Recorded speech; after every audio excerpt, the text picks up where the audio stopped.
Welcome to 365 Brothers, the podcast. Have you wondered who are the Black men that you pass on the street every day? What are their lives like?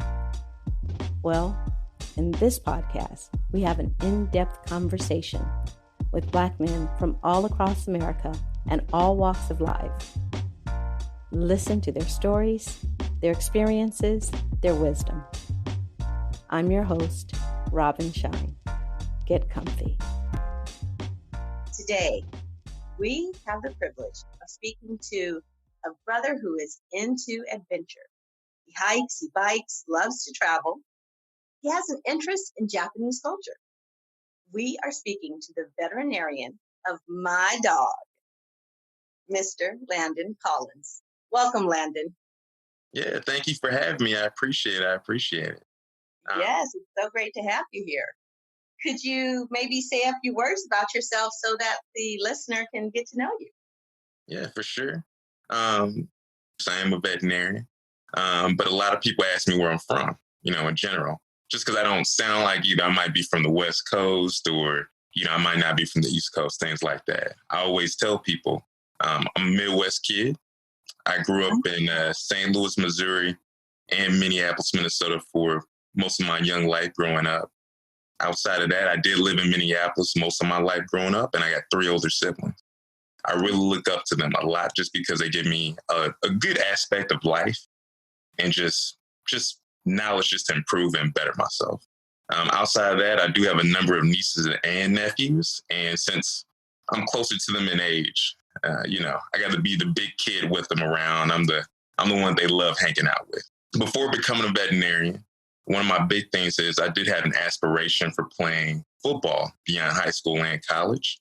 But one thing I learned in general is that God does have plans for us. He does. And it got to a point where really I knew football was not going to be for me later on in my career. And hey, I couldn't be happier. It was a great move going to vet school and becoming a veterinarian. And as you said as well earlier today, I'm a pretty big outdoors person or adventurous person, period. I've lived in multiple states. I already said Minneapolis, Minnesota, Missouri as well, too. I lived in Virginia for about 8 years, came back to Minnesota for a little bit. Then I also moved to Colorado as well and ended up being in California. So now I'm where I guess everybody says where Snoop Dogg is from, LBC. So. The LBC. Yeah, so it is funny because I've heard a couple people say this who aren't from here, and they'll be like, "Oh yeah, I was just in LA." And when they say LA, that means all of California. Oh yeah. Yes. Depending how far away I am from home, sometimes I'll just say, "Listen, where are you from?" "Oh, Southern California." Just leave it at that. Yep. And yeah. But I'm LBC born and raised. I'm pre-Snoop. Put it this way, my young cousin, he was in the Snoop, Nate Dogg era. So. Oh, yeah. That's what's up. I thought you were going to tell me he was in a music video for a second, but I still like that. No, but you know what?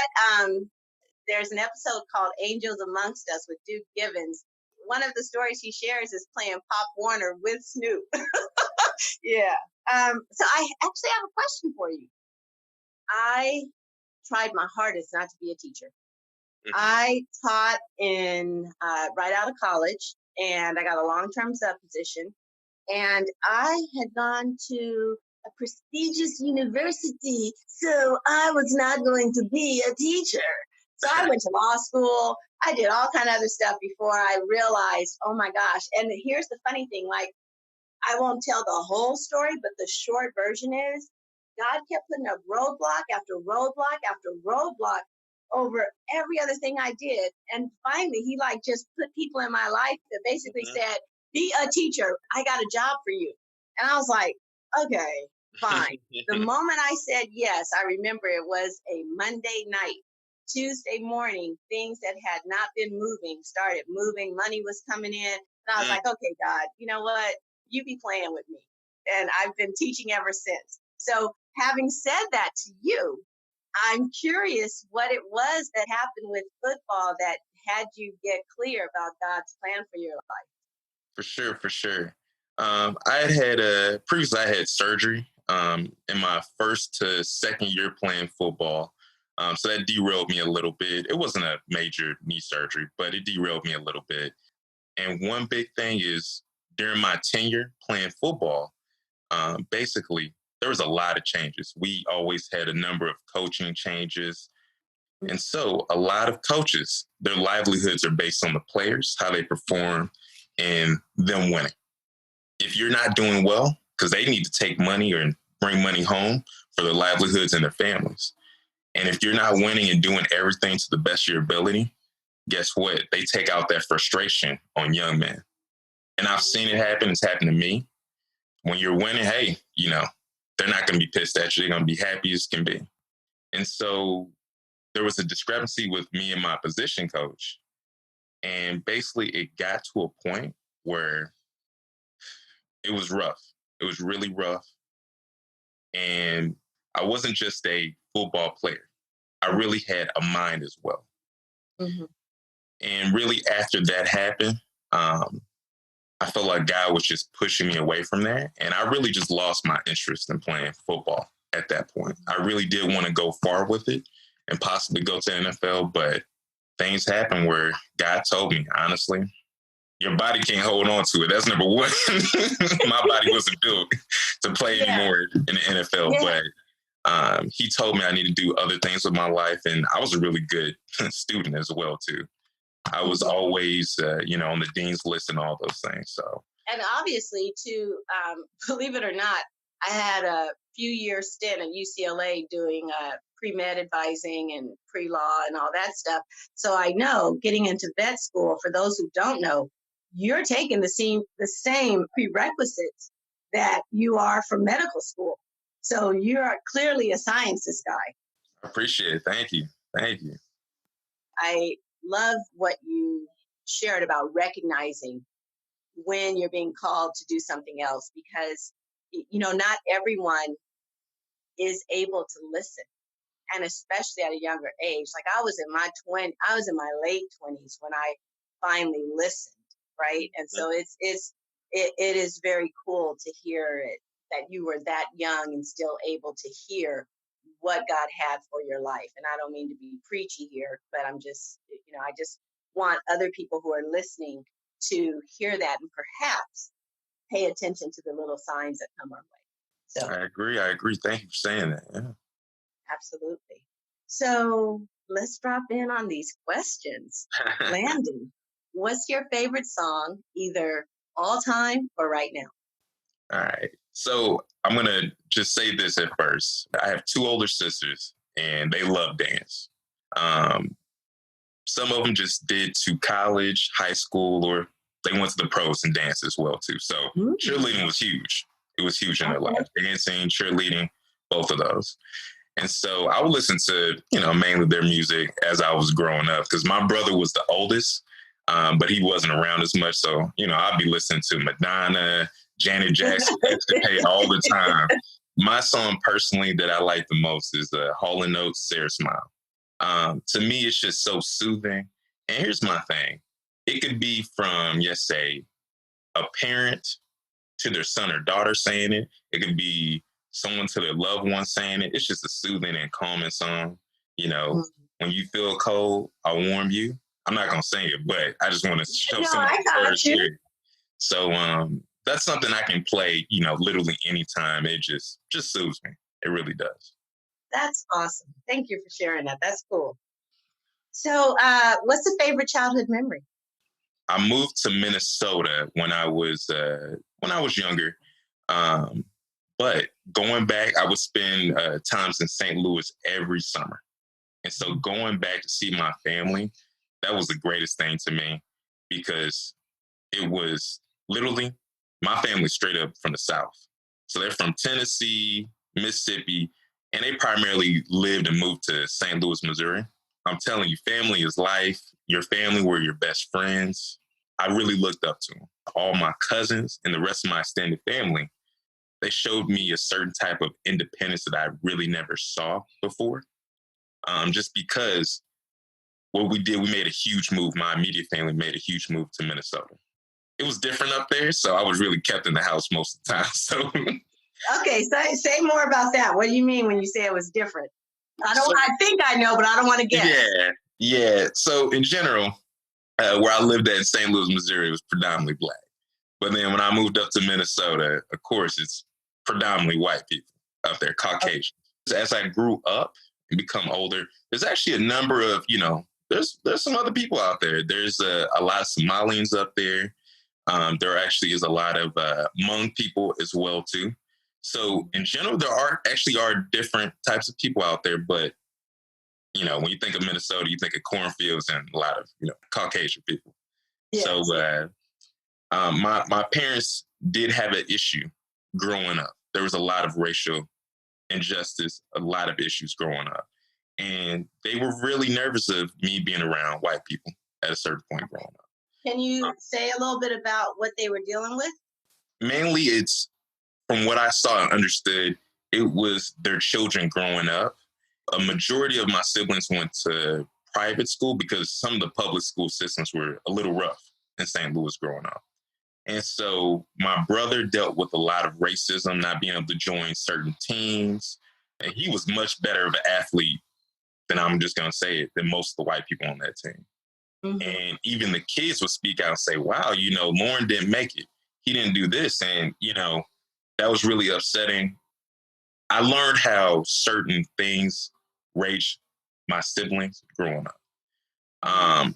And I'll say here just a little back history. My parents are from the projects. They grew up in the projects. Mm-hmm. And so they've seen a lot of things at work that caused issues. Outside of that, I don't have all the full knowledge of everything they went through, but they would talk to me about the issues they had with moving up in the post office, having this specific job, because white people or Caucasians, they were really, judging people and putting a damper for Black people to really come up in the system, plain and simple. Yeah. Right. And that's what they expressed to me growing up. And it really sucks to say this, but you have to be, let's say, 3 times, 5 times better than Caucasians were just to move up into the system. But I even heard it from my uncles and everything. They would judge a person of color a lot harsher than they would judge a white person. It was a little rough growing up in Minnesota just because my parents were still uncomfortable with them at that time. But to get back to that question though, St. Louis, go back to St. Louis every summer and just hanging out with my cousins. I love them. They were awesome. Give me a specific memory from being there with your cousins. Oh, for sure. Honestly, we go outside playing jump rope all the time. And this is when kids were always outside playing checkers, chess outside, playing tag, doing all that stuff. And so here's my big thing. Some people got thin skin. Some people have, tough, rugged skin. All right. There's a term called joning. I don't know if you've heard of it, but it's basically like a slang term, just cracking jokes. All right. Okay. And that's how, family are always open with, my family is always open with each other. They'll make fun of you, but it's lighthearted fun. But basically, they would say some jokes sometimes that make you want to cry. So it's just the laughter and the fun and just openness I had with family going back to St. Louis. It's something that, I couldn't have when I was really in Minnesota because I didn't get the chance to really get to know people in Minnesota. Yeah. What I hear is a lot of just the freedom to be. Like when you were there, you were completely free to be yourself, unguarded, fully open, and safe. I agree. Yeah. And a lot of fun. Hey, you broke it down better than me. Well, I'm just, that's pretty much what you were saying with detail. I love it. So let's talk about accomplishments. This question is in 2 parts. A favorite accomplishment that means the most to you personally, the one that others are like, whoa. And sometimes they're the same, but many times they're different. So let's start with the one that means the most to you personally. For me personally, it was getting accepted into vet school. People don't really know this, but there's limited veterinary schools. And so it's actually easier to get into medical school than veterinary school because there might be either one every 2 or 3 states or maybe one in each state. So that was very difficult. And that was one of my greatest accomplishments for me. Outside of that, my other accomplishment, in my opinion, is that literally I've been able to really help treat, give a better understanding and knowledge of really, you say husbandry of animals to my family, friends, and the community as well too. That's really, it's those top two, getting to vet school and just being able to support. Because you won't believe how many of my family and friends hit me up on a daily basis. I'm out here working and doing this and that. And they be like, hey man, I really can you help me out? Da, da, da, da.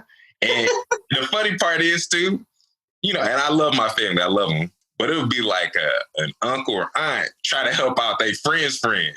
Like, come on now. I know it. So, yeah, I get hit up from every direction. It's funny. It's funny. Yeah.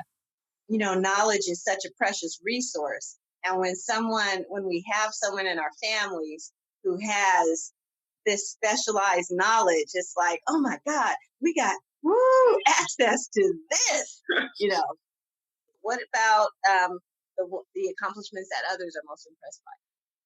So I'll say this, just from what I've noticed with other people, when I say other people who just say don't know me, never met me before, because my family, they think, honestly, your mom, your daddy, especially mama, she's going to be like, everything you do is gold. I'm just going to throw that out there. That's just how she feels. Oh, you played football, you made it through undergrad, you made it through vet school. Shoot, even as a little kid walking to the grocery store for your first time or walking to get something, that's the greatest thing in the world. But just for people who don't know me or outside of family, my body type doesn't really mirror a veterinarian. I'm about 6'2", 260 pounds. So I don't come off as a veterinarian in a lot of people's eyes. The question is, do we really have an idea what a veterinarian looks like? But after, they talk to me, they're like, wow, you got a general knowledge about certain things, it shocks them. Like I've randomly talked to a human neurologist and they're like, oh my gosh, what do you do? And, I don't like people being super nosy, but in general, we would just talk about certain things, and being a veterinarian, people expect you to know everything that's going on with their animal and their pets. And so I do have a general knowledge of, just say, neurology, cardiology, every aspect that a normal doctor has to have. And and then they get like, wow, it's crazy because human doctors are mainly just specialists at a certain field. They don't really have a general knowledge. And that's really the big thing that's like, dang, if I'm sick, I'd rather go to you than a human doctor. So I've heard that before. So, yeah.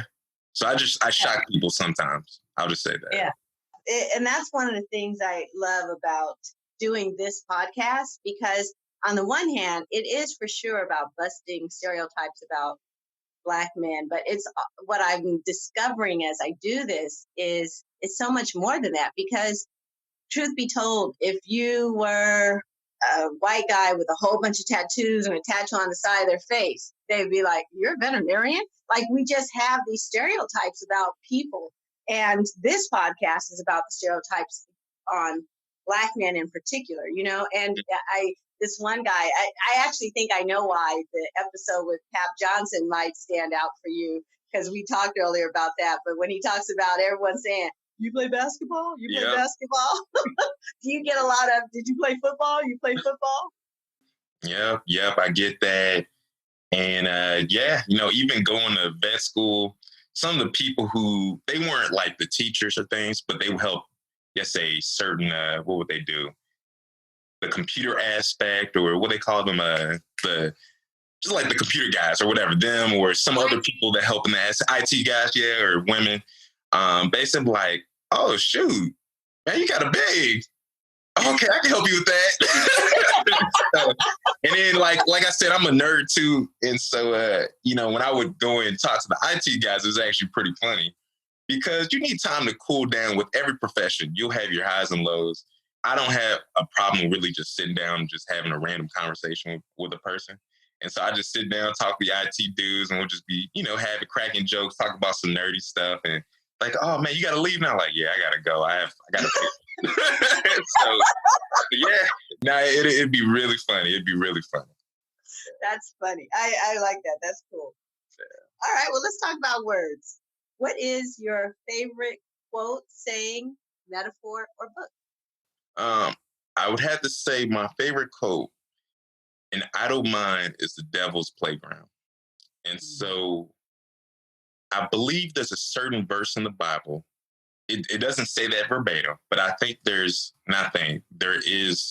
a Bible verse that actually reflects that. And so I really heard it most from my older brother. And in general, going forward my life, basically my parents had me in a lot of things, doing sports. I actually played instruments as well, too. I played the violin, piano. And, I wanted to do academically well in school. So I didn't have a lot of time to really be out after 9, because in my opinion, once it's night outside, you can get into trouble. All right. And so really I'd be in the house before 9 p.m. and I just had so many things going on. I never had the chance to really do anything mischievous, all right, or do anything against the law. Now, there's people who can do good things after 9. They really do. But just growing up after 9 p.m., especially being in St. Louis, there was a lot of crime going on in there. I knew I need to keep my butt in the house before it got dark outside. And so I've seen a lot of young people my age, like it's crazy, middle school, high school, they were drinking, doing drugs. And, I really didn't want to get caught up in that. That was one thing. And I did see that, and this has nothing to do with going out, but when you have a lot of alone time and you're really idle, I've seen people act on emotions, all right? And the word I'm looking for, when you act on your emotions, you can be very impulsive. Just say you were having a good day or a bad day. Sometimes you can act so impulsively, you can do something wrong. And I've seen people go down that journey before, and they just never come back because they don't have really things that are like going on or things that they deem worthy to really say, hey, why would I want to get caught up in doing this when I have this successful thing in my life going on? So that's why an idle mind is the devil's playground. That just hits me really hard. Yeah, no, I get it. My students are high school students, mostly seniors, but also some juniors. And it comes up sometimes in different conversations, like, like something will happen to them. And, and they'll be talking about it because I teach a law class. I was at blah, blah, blah. And it was this. I'm like, why were you, what's good after 10? Like yours is 9, mine is 10. What's good after 10? Nothing. There's nothing good outside after 10. And I know that's an overgeneralization, but I feel you on that. I've said that same thing to a student or two in my day. Let's get into some of these events in your life. So is there a person, moment, conversation, or event that stands out as changing the trajectory of your life or having a significant impact on your life? Well, we actually talked about it a little earlier. It was when I had that conversation with my coach, my football coach, because if I continue to play football and want to further try to make it to the NFL, I might not have been the veterinarian for your little pup. Yeah. And would I have gone to vet school? I'm not sure. There could be a lot of things that could have impacted my life. What was that conversation that you had with the coach? In general, I don't want to go into too much detail of it because there could be, some explicit words. But in general, he wasn't a big fan of, me getting treatment for my surgery, how I got further checked out. And I told him I was going to get my knee checked out again by the doctor.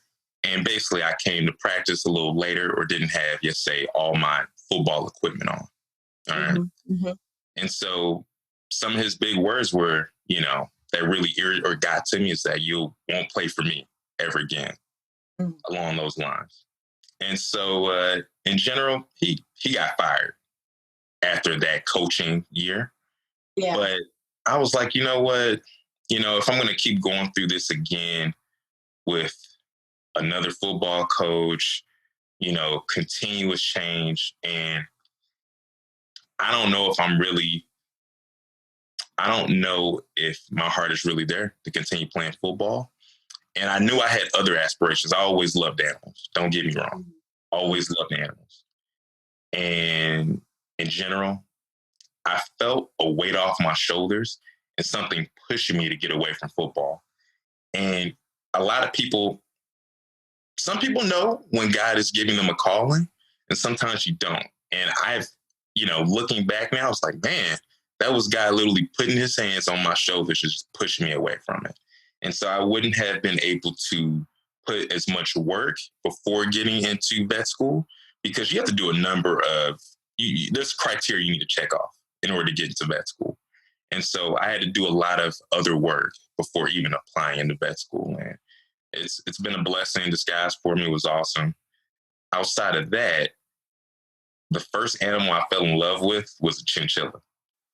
Really? Oh, yeah. It's crazy. So basically, when I was in 5th grade, our teacher would just have a whole bunch of animals. And this chinchilla would just whoop everybody's butt, bite them, chew them, all crazy stuff. And for some reason, I was like the chinchilla tamer. And so, I was like, me and the chinchilla, we're cool, we're kicking it, having fun. And that just piqued my interest with animals and how I can just, try to help take care of them. And it kept building more and more and more after that. I worked with birds of prey, like eagles, hawks, things like that. I've worked with all different types. And I'm out here in California being a veterinarian. So, that's, I believe the chinchilla was really what started my veterinary career. That was probably the biggest impact. Yeah, that's amazing. It touches a soft spot for me that it was a teacher who had these creatures in the room that sparked that. So anyway, all right. Landon, what is a moment or event that puts a spotlight on or highlights your experience of being a Black man in America? So, as I said again, I lived in Minnesota and in Missouri. And really, George Floyd's death, that was, in my opinion, one of the biggest experience of being a Black man in America. And one huge thing that made George Floyd stand out is death.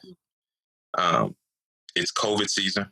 Everyone's inside. There's nothing else to do. All right. But watch the news, see what's going on TV. Someone also videotaped what happened to George Floyd as well, too.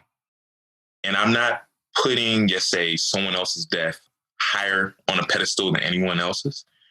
But the reason why this made such an impact, because no one else was doing anything. They had the time to really see what's going on. And there's been many more deaths before George Floyd. George Floyd isn't the first person to say, I can't breathe. That was Eric Gardner.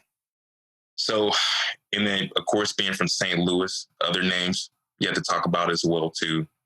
It's really been intense, especially when your good friends who are white, and the ones who are white, which I'm really cool with, they're going to be my best friends for life.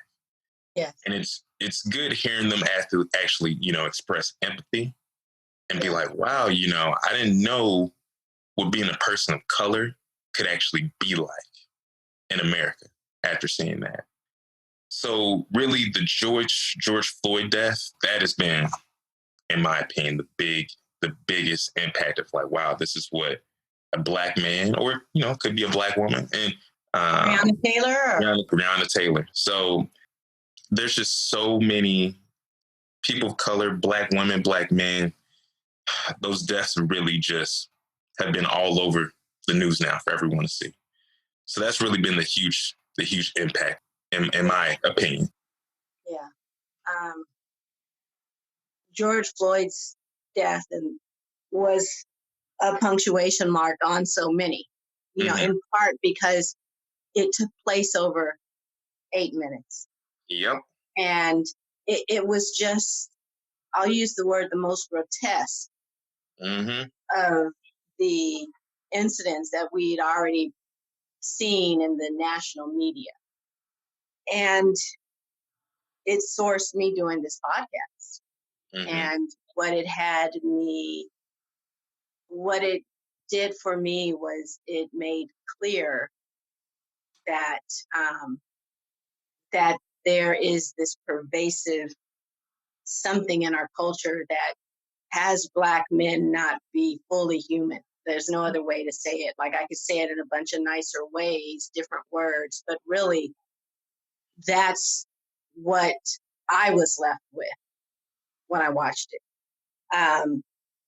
What were you left with? It could have been me. It could have been my brother. And there's really no words you can put in there. Yeah, it definitely was. It was grotesque. It was hurtful. And we're going to improve and become better from this. But I do think about certain people who are white that have killed a number of people. Living in Colorado, there was a Aurora movie theater shooting. Mm-hmm. That man was never shot or killed or anything. That man was taken in. And I won't get into further, like, just say description if he was, oh, he's mentally ill or things of this nature, things with that. For a person of color in America to thrive and live, it's just showing me that, hey, even if you're not doing the wrong things, or if you're doing all the right things, there's still a chance of social injustice and you could be killed at any minute. That's the real scary part. And I think that's what had the protests take hold the way they did across the U.S. I walk in the cities of Cerritos, Lakewood, Bellflower, which is like, bedroom communities to Long Beach.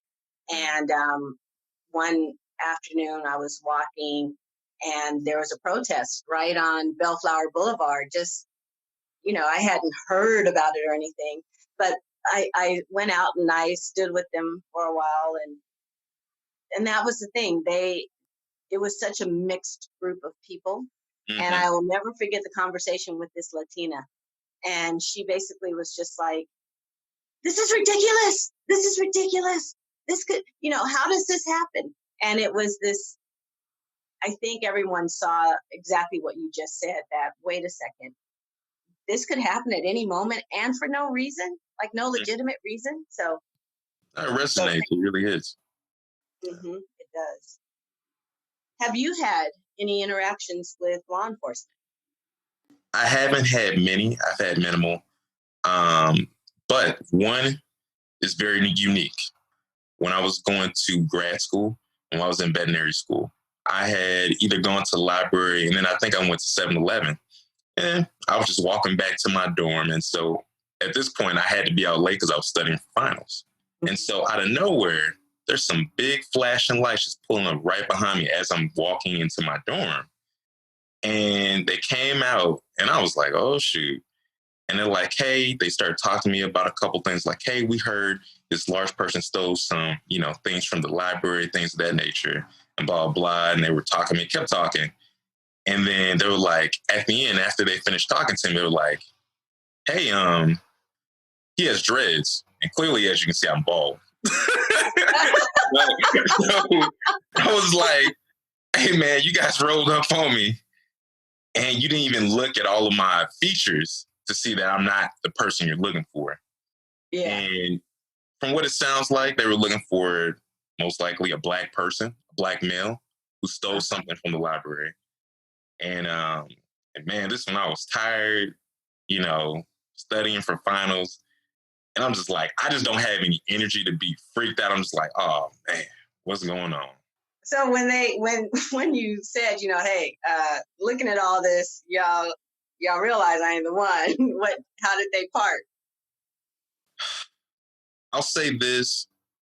My big thing is you don't want to talk back to the police. I didn't say anything back, like in a negative way or any force, because I'm still in my, hey, it's dark at night and I have black skin. If I say the wrong thing, I just don't want to get hurt or go to jail or anything. And so after they realized that I was bald, they were like, hey, I'm sorry about that. You have a good rest of the night. And so it wasn't anything too crazy afterwards, but it took them, maybe 15, 20 minutes to realize, hey, I don't have dreads. Really? So, okay. Yeah, it was crazy. And then here's the other unique situation I had. And the reason why I say it's unique because I don't know how many Black people get to experience riding a car with a white person that gets pulled over. So I was a passenger and she was a driver, and it blew me. This is the most mind-blowing situation I've ever been in. So we're all going as a group to just have a couple of drinks and whatnot. And so basically, she's from out of state, and she has these Oklahoma license plates or something crazy. The police officer pulls her over. He starts coming up to the car, gets ready to talk to her. And this girl is already going and reaching to get her license and registration while the dude didn't even say it yet. And I was like, is she crazy? Is she trying to get me killed? I was freaking out, sweating. Man, I honestly wanted to just vomit for a second just because I had some alcohol in my system. I was freaking out. My hands are up where he can see them. And she's just reaching, getting her stuff. And he hasn't even asked her for license and registration yet. I was like, is she crazy? She's going to end up getting me her shot. And he was just so cool with it and everything. I couldn't believe the police officer, who was also white as well, didn't stress out about it. He was like, oh, yeah, can I have your license and registration? And she already got it out while he's watching her do this. And he's just like, oh, yeah, I was just pulling over just because, your license plates were a little bit different, such and such and such and such. But, hey, you're good. Everything checks out. Hey, you have your, merry day. And I'm just in awe. I'm sweating bullets. This girl is moving, doing all these hand things. And I'm just like, yo, you can't be doing this. And so it was so funny because the rest of the group we were with, they made it to the bar, but they saw us get pulled over. And basically actually most of them are of color. And one was like, she's half white and half Hispanic. And she's like, you guys all right? And I told them, I was like, man, that girl is crazy. She almost got me killed. And they were like, man, we saw that happen, and we were scared for you. So, yeah, it was just crazy. And they all got it, but she didn't get it. And I was just like, man. And that's a certain privilege, in my opinion, that some people will never realize. So, yeah. So it was a unique situation. I was like, man, if my ass did, sorry about the cursing, if I did all this hand switching and moving around the car, whew. So in the first episode, the guy's name is Malachi Mott. He's at a party, frat party. They're doing coke. He says that the police came because the music was too loud. White girl comes out, has a little bit of white powder, and says to the officer, what are you, comes at him for his interrupting the party or something like that. And it was the same thing. He was like, he actually said, he goes, when they came in, me and the other brother, we immediately leaned against the wall, hands up. And the officer came in because it was a white party, right? The officer was like, you guys, we're not doing all that here. So yes, those scenarios do stand out when they happen. And that's the funny thing is, it's like there's a whole different relationship to the police. And until we saw image after image, video footage after video footage, if you didn't live that life, there was no way to know what that relationship to the police was, right? So, Landon, whether she is mother, wife, sister, friend, stranger, if America was a woman, what would you say to her? I would tell her, you've been pillaged, you've been taken advantage of, you've been hurt. And you have a number of scars that I myself and everybody can see. The biggest thing is, I want you to have patience. I know you have a lot of patience right now, but I want you to keep bearing patience because things will get better. People will see the scars. And the biggest thing is stopping these reoccurrences. And as long as you bear with us, we will get you to a point where we'll improve you and make it even better and stronger. I really like that. I like how you create her as suffering alongside us, which is a fact, right? Because this nation, if you look at the nation, and by the way, I want to acknowledge, because one of my friends did point out that I always say if America was a woman, when really what I mean is the United States, because, but what I and how you said that, I can experience what it might feel like to have all this racial divide, political divide. Like if you were a being that had that kind of divide, it's like being a person who's suffering from a cancer. It hurts and it has an impact on the entire system. And to hang in there, we will heal. So thank you. I like that. What is love to you? So, yeah, I see really love as like a child or a plant. Love really needs someone to take care of it, handle it, and mature it. If love doesn't mature, hey, it can be really fickle and it can really hurt. And that's why you have to treat it like it's one of your own, like it's your kid. Because if you don't mature it and take care of it, guess what? It's never going to be blossom. And love can be everlasting. It truly can. You just have to help it grow. That's my biggest thing. That's how I see love. Yeah, I love that. As you were talking, there is a word that just rang in my ear. And it's like I would love to read a poem that included the line, and to love you must tend, and tend to it consistently, thoroughly, with all of your heart. Mm-hmm. Is there anything about you, Landon, that we haven't talked about that hasn't come up? I mean, playing, the classic piano and violin, I think you said, right? Yep. And then being a veterinarian, like there's so many things about you that challenge stereotypes. So is there anything that we haven't talked about? We hit most of everything. I am a little bit into the Japanese culture as well, too. Really, it started off with a friend. His dad he worked with one of the larger anime companies, and he would just send me a number of things growing up. And I was really interested to the culture of samurai and things of that nature. And moving to California, I've really gotten a huge dose of the Japanese culture. I really have. And so, on my path to California, my girlfriend does have Japanese descent in her as well. So she's really helped me grow there. I'm learning how to speak Japanese myself. So it's been an awesome journey. In general, with everything I've told you, it's been an awesome journey from where I was and where I'm at today. It really has. Now, I do have a question, because you mentioned that your friend's dad would send you this stuff. How did he know that you'd be interested? Like, what had him send you stuff in the beginning? So basically, I was really into reading a lot of cartoons, or they call it manga. Just a lot of Japanese cartoons. All right. So I read it, be into even watching the shows. And honestly, I watched a lot of, fighting movies as well. And basically his son, we actually bonded a little bit in high school. I haven't been talking to him as much as I used to, but we bonded a decent amount. And he's like, oh man, I didn't know you were really into that stuff. Not a lot of people I know are into it. He talked to me about his dad. And man, his dad sent me like a care package. Oh, care package, yeah. His daddy sent me a care package.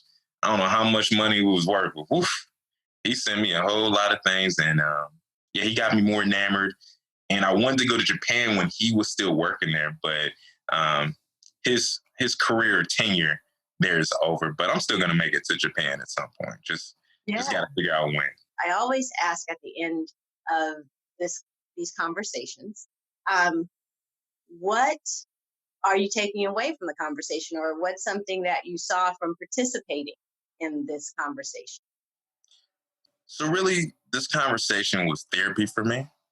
I learned how many things that I really had inside that I haven't expressed with most people, period. I'm just not the type of person that brags about myself or talk about my events. And so they were like, what? You did this, or this happened to you? I was like, well, you never asked me, And it's it's just amazing, really, really getting to know or think about my adventure. Like I said, this is like therapy to me right now. So I was really excited when you asked me to be a part of 365 Brothers. So it means a lot to me. I don't know how much you can tell, but it definitely means a lot to me. Well, I am delighted, and I love that you take care of my chocolate. Thank you. So, I just want to say you have, the listener can't see, but you are just constantly smiling. I can tell that your spirit is one that is, just positive, happy, and free.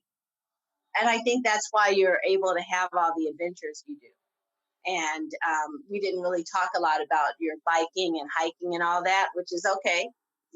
Maybe this would be a bonus episode. I might reach back out. We could talk about that. But I just acknowledge you for being someone willing to take all that life has. Like, you really get the privilege it is to be alive. And it's obvious because you're just like soaking it up, taking it in. And thank you for being that example in the world. Thank you. I appreciate it. I really appreciate it. Yeah.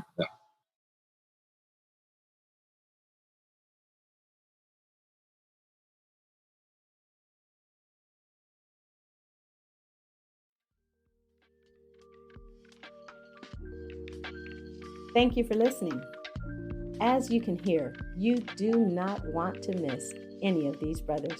Make sure you subscribe.